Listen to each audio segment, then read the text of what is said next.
10 நிமிஷம் தாங்க ஆகும் இந்த கேரமல் அவல் பாயசம் செய்யறதுக்கு. ரொம்ப ரொம்ப சுவையா இருக்கும். ஒரு கடாயில 1 ஸ்பூன் அளவுக்கு நெய் ஊத்தி ஒரு சின்ன கப்ல 1 கப் அளவுக்கு அவல் சேர்த்து சிம்ல வச்சு நல்லா வறுத்துக்கலாம். லைட்டா பிரவுன் ஆனா போதும். ஆஃப் பண்ணிட்டு ஆறுனதுக்கு அப்புறமா மிக்சியில போட்டு வச்சுக்கலாம். 3/4 லிட்டர் பால் அடுப்புல வச்சு பால் காஞ்சதுமே இந்த பொடிச்சு வச்ச அவலை நான் அதோட சேர்க்கிறேன். ரவை பதத்துக்கு பொடிச்சா போதும். பால் கொதிச்சதுக்கு அப்புறம் சேர்த்திட்டு மிக்ஸ் பண்ணிட்டு 2 நிமிஷம் கொதிச்சதுமே ஆஃப் பண்ணிடலாம். டக்குன்னு கெட்டி ஆயிரும். இப்ப சர்க்கரையை கேரமலைஸ் பண்றதுக்கு ஒரு கடாயில நான் எடுத்த அவல் அளவுக்கே சர்க்கரை எடுத்து சிம்ல வச்சு லைட்டா அப்படி வதக்கி விட்டுட்டே இருந்தோம்னா இந்த மாதிரி ஆகும். இந்த மாதிரி ஆகுற ஸ்டேஜ்ல டக்குன்னு எடுத்து ஊத்திடணும். பாயசத்துக்குள்ள ஊத்தினதுமே அந்த கேரமல் கொஞ்சம் கெட்டி ஆயிரும்.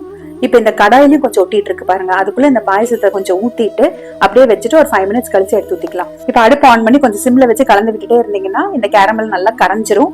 நல்லா பிளெண்ட் ஆயிரும். சூப்பரா பாயசம் ரெடி ஆயிடுச்சு. அவ்வளவுதான். ஆஃப் பண்ணிட்டு ஒரே ஒரு ஸ்பூன் நெய் ஊத்தி முந்திரி வறுத்து கொட்டிக்கலாம். நீங்க திராட்சை இருந்தாலும் கூட சேர்த்திக்கோங்க. சக்கரை அப்படியே சேர்க்காம கேரமலைஸ் பண்ணி சேர்த்துனதுனால சுவை ரொம்ப நல்லா இருக்கும். சில்லுன்னு சாப்பிடலாம். நீங்களும் ட்ரை பண்ணுங்க.